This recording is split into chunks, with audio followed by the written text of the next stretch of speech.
our current culture doesn't really condone us living in our bodies. We're all kind of cut off here. We're heads walking around, observing, thinking about our experience. And I didn't really understand this concept until I went to the ashram, because I was a dancer and I did yoga, and I thought, I'm in my body. I eat well. I'm, kind of a food nut, health nut, whatever. And I realized there, those were all things I was doing to my body from the outside in. I was trying to make my body be something, which is a yogic path. There's nothing wrong with either of these paths, yogic, or I didn't mean to say that the yogic path is wrong. But I was never actually experiencing myself being in my body.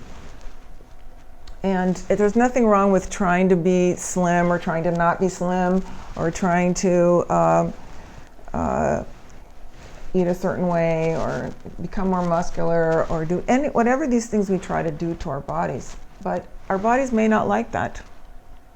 Our bodies may not like being vegan, or our bodies may not like being really thin, or our bodies may not like sitting in a hard chair all day, slumped over a computer. Our eyes may not like all those lights, etc. But we are thinking about it and making our bodies do these things. And sometimes it's making our bodies sick.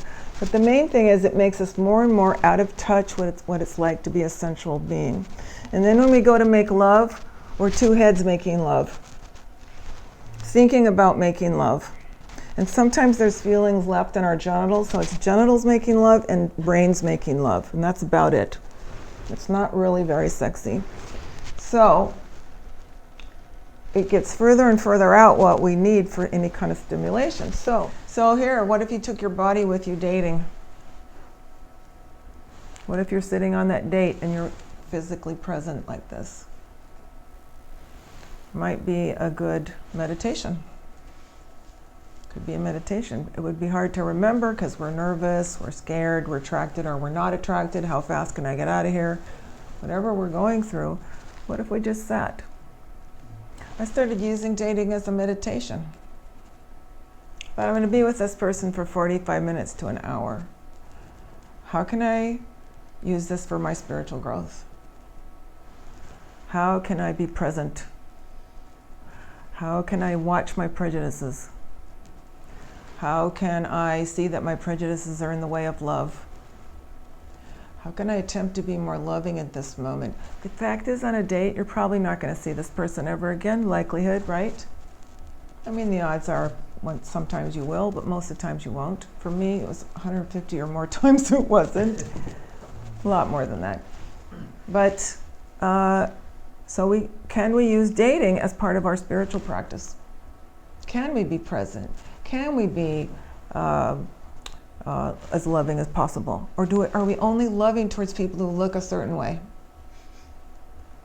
What I found is most people in this room, most people in the personal spiritual growth community would never be prejudiced against anyone for skin color, religion, ethnicity, sexual preference, etc. But looks, finances, body shape, we feel free to be ultra prejudice. I was until Tantra helped me get out of it and be able to see the person. All right, so coming into our bodies is something we can practice at any time on dates, at work, on the bus, anytime we're not utterly and 100% monogamously engaged with our phone. All right, Tantric Dating is another aspect of Tantric Dating. And this is sharing the truth of who I am in the present moment. So, I don't know if truth-telling is something that goes on a lot in dating, because what's the first thing they ask you to do when you go on a dating site? What's the very first thing you have to do? Tell your age.